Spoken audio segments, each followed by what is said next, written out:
sickle cell. It's a trait that I carry and my wife carries. So every pregnancy we have 1 in 4 chances of our son getting the sickle cell. So we always believe that nothing happens by chance, and that even having Ryan, we always thought that if we could not handle it, God would never give it to us. So whilst we were going through it, we did what they call HLA typing to find out who would be a match for Ryan, and it turns out Ethan was a match for him and nobody else.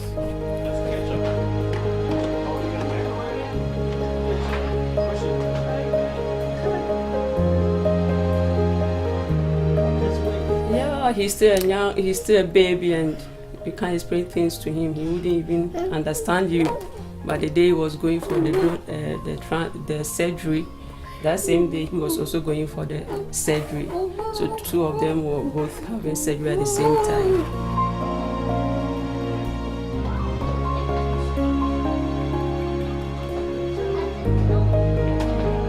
And that was the first day I saw the doctor laughing, because anytime you go there, it's like you explain things to you, the way the process is very hard and it's risky and all those stuff. So I saw him laughing and I was glad. He said everything went on successfully, and he was even surprised that everything was smooth.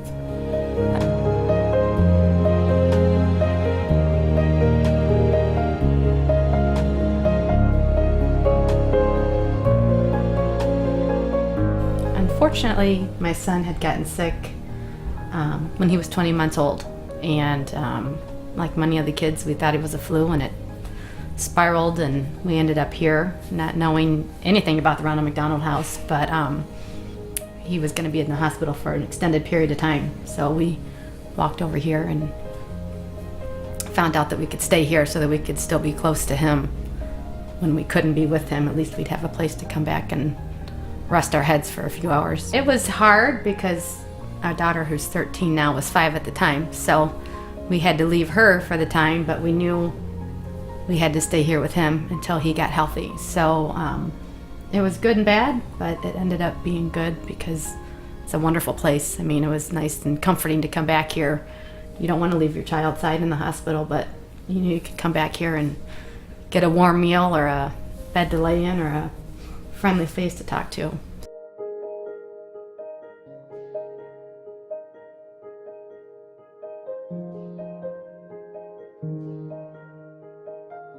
There was just a lot of chaos and unknown. And when we found out Shane was going to be in the hospital for a while, we really didn't know what to do. You know, where are we going to stay? How does this all work? And we heard from, I believe it was somebody that was at the hospital that wasn't even really a worker there. I think they had a child at the hospital too that, you know, go next door to the Ronald McDonald house and you can stay there. So I walked over actually with my dad because they met us down here. My mom and dad met us down here, and we came in and they explained to us the process and how much it is, and we walked into an unknown house, and I think the best way to explain it is after 28 days it really became a home more than a house. They were awesome. I mean, they would do whatever they needed to make you feel comfortable. It was never a doubt of, feeling uncomfortable asking them for something. They'd go out of their way just to make sure that, your needs were met, because they knew what you were going through and wanted to make a bad thing into a good thing. Yeah, I mean, the people that work here are like angels. I mean, they really are.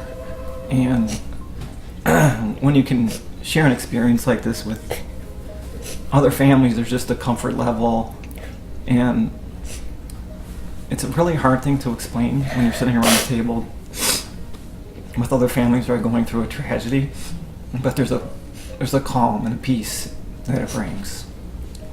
And if you were to stay at a hotel, you would never experience that. And we weren't looking for that. We were so grateful when we found it.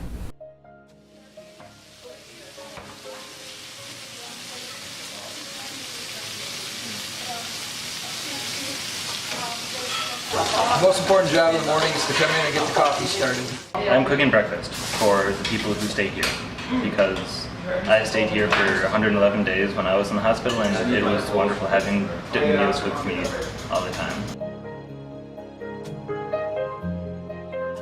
Our niece, actually, when she was a little girl, was over at the DMC, and her mother stayed here at the Ronald McDonald house during that time. She had an asthmatic condition. And then, actually, I went to Wabash College in Indiana, and once a year we pick a local charity to volunteer for. It's called Wabash Day. So all the local alums get together and we chip in, and this year we picked Ronald McDonald House. So happy to be here. Great place. Take your mark. Go.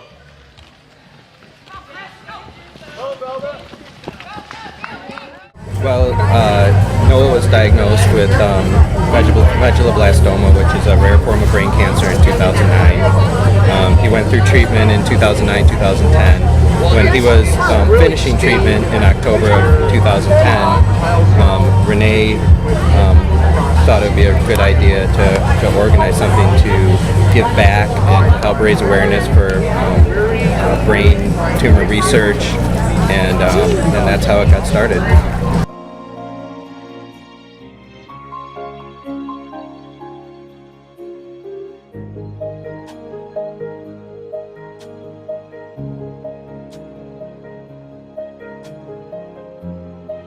You see the donation bins and you hear about it, and you see Ronald with a child, and so you have somewhat of a visual knowledge of the place, but you never really. I wish there was a better way for everybody to understand what a magical place this is. If this place wasn't here, I don't know what else our situation would have been, because here we are in the middle of a country far away from home and don't have any family support. You know, this is all we have, me, my sons, and my wife. And, you know, it's like, what are we gonna do, you know, if we didn't have this place? You know, so, I mean, the only thing, I don't think I love this house, but the only thing I can say is just to say thank you to Ronald McDonald's house, you know, for what they do for the families that really need them.